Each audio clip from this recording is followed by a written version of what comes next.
everyone, welcome back to my channel. I'm doing a reading for my Twinflame collective. I'm going to be doing a channeled reading and I'm going to use tarot cards as well. I will be providing you with the significator, and then we are going to take a look into your person. What is at the core of where they are in their energy at the moment, who this person is, what they're dealing with, how they feel about themselves, and their feelings about you. Okay, that is what we're going to be looking into. I'm doing this channeled message for the Twinflame collective because Spirit has guided me to do so. And I'm going to be doing 3 piles. So I want to just, for those of you who are new to my channel and don't know who I am and how I read, I'm a no-tools medium, born gifted. Most of my message is channeled. Spirit tells me which messages I need to bring through to you. Spirit knows who is going to be guided and led to my channel. For those of you in a twin flame dynamic, who you are very likely in separation at the moment, going through various challenges, struggling with understanding why there is the separation between you and what is going on with your person, these messages are for you. Spirit wants me to share with you, collective, that it is important for you to understand that we are inclined to take our divine counterparts or our flames' actions and behavior personally. Life is made up of duality. There is a polarity that exists at any given time in nature. And often we find ourselves on without twin, being on 2 separate ends of the stick. You might be at a place where you are wanting to move things forward and connect with every aspect of yourself on a soul level. You might believe that it's time to start working together, and you might be willing to face all of these aspects of yourself that brings you closer to that. But your flame might be on the other spectrum, on the other side of this concept. You might be very focused on the 5D and connecting spiritually, and they might be very focused on trying to establish who they are in the 3D. This is why these messages are here. Spirit wants you to know and understand that it is important not to take their action or their behavior personally. When we do this, we tend to find ourselves going into an energy of blame, into an energy of doubt, into an energy of wanting to point fingers. We become a little bit resentful because it's painful. We don't understand why someone's rejecting us. You don't understand why somebody treats you the way that they do. What Spirit wants me to let you know, collective, is your person's behavior is more about how they feel about themselves than you. You are a divine aspect of who they are, of their inner being. They are trying at this time, and I'm channeling, okay? They are trying at this time to avoid that part of themselves. You represent that part of themselves. It is a beautiful part. It is all that they want. They know they need to get there, but they are afraid. And this is how the runner-chaser dynamic comes into play.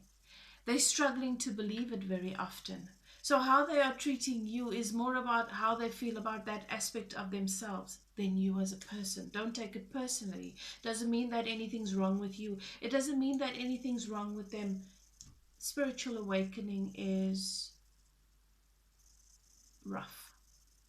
Okay, so let me get into the readings. I've already pre-shuffled, I've blessed, you've entered a sacred space, okay? I want to ask you to choose between pile 1, 2, or 3. The collective that comes and watches my videos are a conscious collective. You are switched on spiritually. Allow yourself to breathe, take a few deep breaths, center into your intuition. Ask your guides and keepers to guide you in the direction that you need to go with regards to this reading. Choose between the number 1, 2, or 3. You will find that once you settle into your intuition, into your center, and you ask Source to guide you to the number that is your message, it'll push up from your center. Okay. It could be a number that's been showing up for you a lot recently.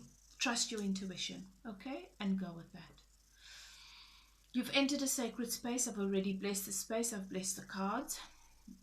I'm going to begin. Okay. Okay, pile one. Your person. Your person is recently, in the not so distant past, they have established a lot of new truths about a lot of things. There were certain beliefs around relationships, love, life, money, career that they were fixed upon. Those beliefs were founded and built upon their life experiences. Okay? And they found themselves falling into an abyss. Spirit is saying to me that this happened early in the meeting with you or just before meeting you. They sort of coincided. In meeting you, your person was suddenly faced with new inspiration, with new concepts, with a new perspective. But their heels were still very much dug into the old. They wanted to believe in the possibilities that they were now being faced with, which is them feeling that they could build everything that they've ever wanted with you. That they could establish, connect with everything that their heart has ever desired. They suddenly, where they used to doubt and wonder if it was possible, suddenly in connecting with you and coming into union with you, they started to believe and realize that these things are possible. And Spirit is saying that it was a very, very exciting phase, the two of you coming together. It was a dream for them.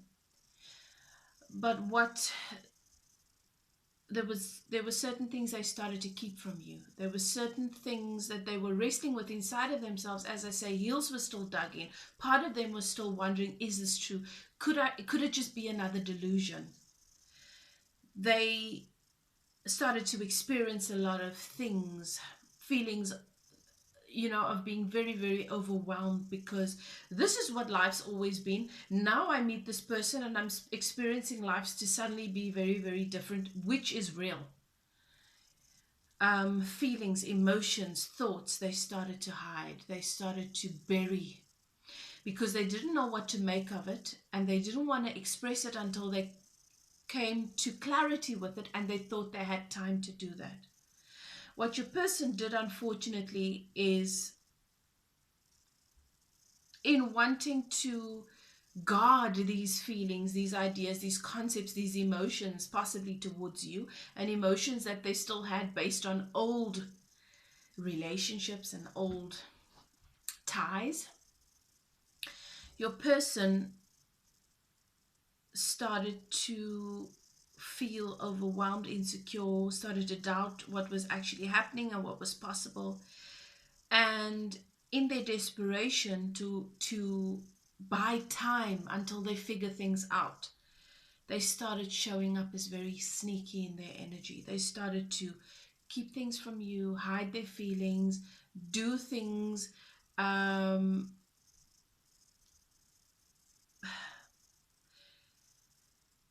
to survive, to protect themselves, to take care of themselves. They slipped into that, into fear, into old patterns. Not because their intention was to hurt you, their intention was to protect themselves. And how they came across in their energy and how they showed up in their energy, because they decided to do this, because they found themselves slipping into that. The more that the more they started to feel, the more they started to enjoy what they were having with you, the more their fear and their anxiety and their insecurity started pushing up, the more they started pretending that everything was okay when actually they were sweating under the collar. Things were happening very, very fast, and they didn't know what to make of it, and they were trying to hold on to what was coming, and at the same time maintain what has been until they can figure out how they need to work out themselves out of those situations and be certain that that is what they want to do and how they want to do it. Everything happened so quickly for them that they started to show up in their energy and started to do things that appeared to you and everybody else to be sneaky. Okay, so now we're going to look at, for pile 1, we're going to look at how your person feels about themselves, okay? Right now, we're looking at their energy right now, and as I said before at the beginning of this video, I said to you guys, you need to remember that how they feel about themselves is how they're going to treat you. You're a divine counterpart. You very possibly symbolize their inner feminine. You are possibly closely intertwined to their inner feminine if they are the runner, or their inner masculine. Okay, you take it as the roles fit. So how they feel about themselves is how they're going to show up in their lives, how they're going to treat themselves, and that is how they're going to behave with you. It's not because they believe that you deserve the energy that they've given you. Okay, so your person is still struggling. They can't stop thinking about you. No matter where they try and shift their focus, it keeps coming back to you. Everything on their journey keeps coming back to you. They're moving towards and working towards so many things in their lives, and every time something good happens, they want to share it with you and they pull back. And every time something bad happens, they think of something that you warned them about or told them. Everything comes back to you. This person has so much emotion for you. They don't know if they can trust it. This person does not trust themselves, and that is why they don't trust you. Nothing that you did. It's not anything that you did. They are single. So if your person was with someone, or if you are wondering if they are with somebody else, or if they're still with somebody else, or if they are single, they are showing up in their energy as single. This person sees themselves as being a romantic. They want the ideal love. They want everything that they've ever dreamt of. They want that. But they are wondering if it's an illusion. But they believe in it. They believe in it. They believe that they are not going to be happy unless they have that. They also know and understand that they've come here to share their life with their twin flame, with their divine counterpart.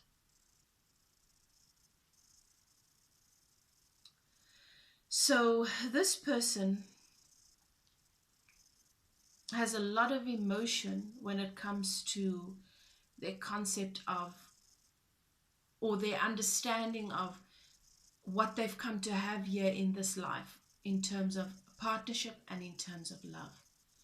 They know that they are not going to be happy unless they connect with what they've come here to connect with, and they are clear on what they've come here to connect with. What they are wondering is, if this is it, is this it? Could this be that divine cup?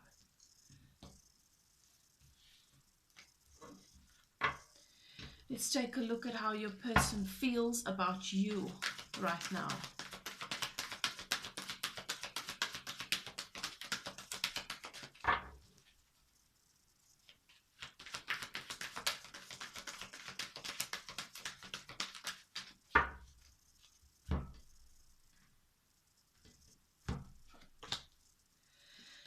Your person can't stop thinking about you. They are trying to shift their focus elsewhere.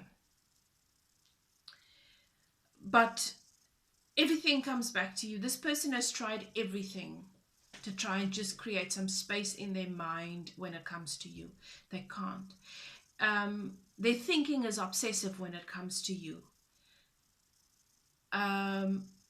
They have this compulsive desire to come towards you, and they don't, based on past experience and the way that they've shown up in relationship where they've just been Um, okay, so what Spirit is saying to me, for many of you, Power One, your person struggles with codependent behavior or obsessive addictive behavior. It's possible that your person has a tendency to find distraction in either other people. So going out and being promiscuous, sleeping around, or just hooking up with people to try and forget about you.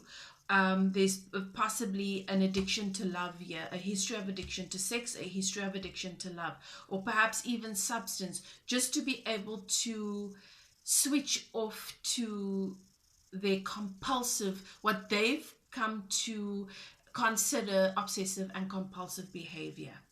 Okay, your person is very, very concerned that their feelings towards you is not real, that it's just that it's their addiction.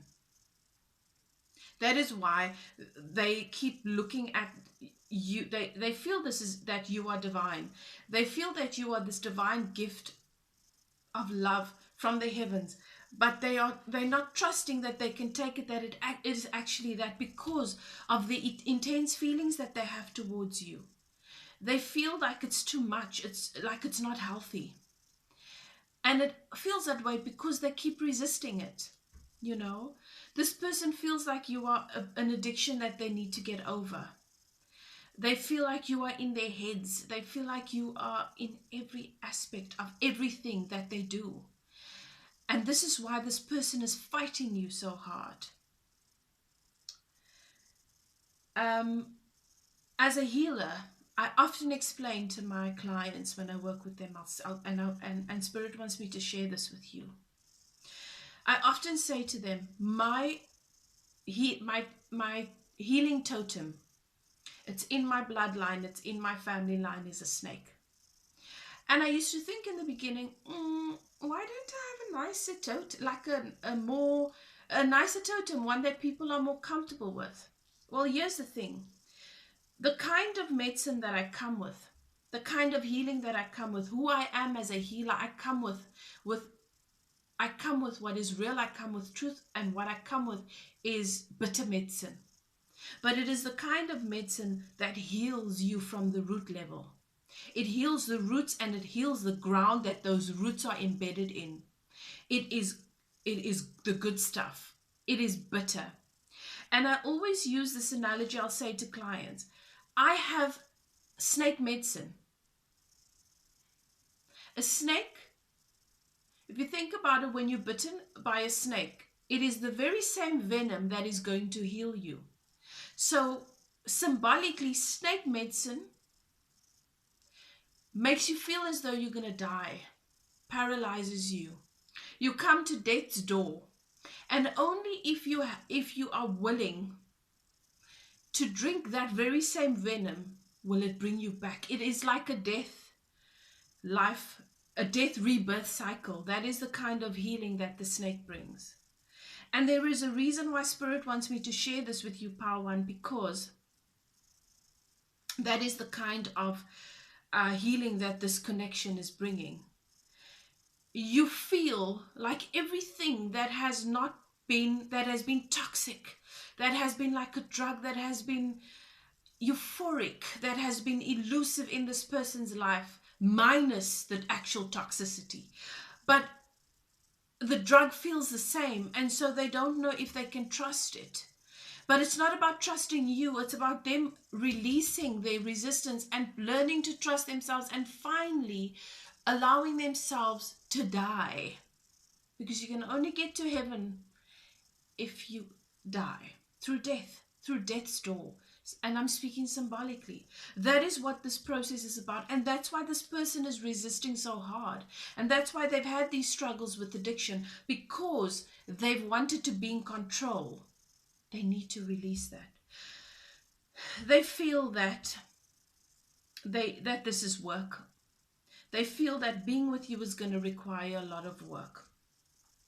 They are tearing them. They want to, though. They really, really want to. It's all they want to do. But this person won't allow themselves to get out of their heads. They're tearing themselves apart with what has happened, and what is not, and what is real and what is not real, and when you were around, and how they felt and how they feel now. And they're tearing themselves to pieces. And this person, when it comes to you, they feel completely defeated. They feel defeated because they want to be in control. They don't want to feel as out of control as they feel when they are with you, and yet it feels so good, and so they feel defeated. They feel completely defeated. They've exhausted themselves mentally, and this person is hitting rock bottom. But maybe that's what they need, you know, for them to come to realize and accept that this is in fact what they need to do. Fully embrace themselves, embrace their demons, release the beast, shift their old paradigms around the way that society's labeled various things, and embrace that what they are experiencing and what they've been experiencing has been them resisting their spiritual awakening and doubting who they are, and that the only way to overcome this is to embrace every aspect of themselves that is trying to push through and break free. Beloved, I can't help it. I've got 3 piles, a 3-pile reading, and I'm going to go over my time, and then I won't be able to post my video, and I don't want to do that to you guys because this is already the 2nd time that I'm doing this. So what I'm going to be doing is I'm going to post these 3 separate piles, these 3 piles for you separately. Okay, and I will put the links in the description box so that you can have the links to the other 2 piles in case you've chosen pile 2 or 3, or you know, a pile that is not actually this reading. That is what I'm going to do for you. Pile 1, thank you so much for allowing me to channel your energy. Okay, as a divine counterpart, you are able to tap into the blockages collectively as a twin flame counterpart to help your person through these blockages, and also yourself where you may not be able to see it, because if they are struggling in certain areas, it means you are too, perhaps just in different aspects, because twin flames mirror one another. And if you'd like to tap into a channeled energy twin flame healing that is customized for the 2 of you, you are welcome to contact me. If you'd like to get a personal reading, because that is what I will do if you contact me for a channeled healing, then you can contact me. My email is in the description box below as well. So whatever your guides are guiding you towards at this point in time. Okay. You'll find the other 2 piles in the links for those in the description box below. Thank you so much for allowing me to channel your energy, you and your loved one. I trust that it has served. Love and light.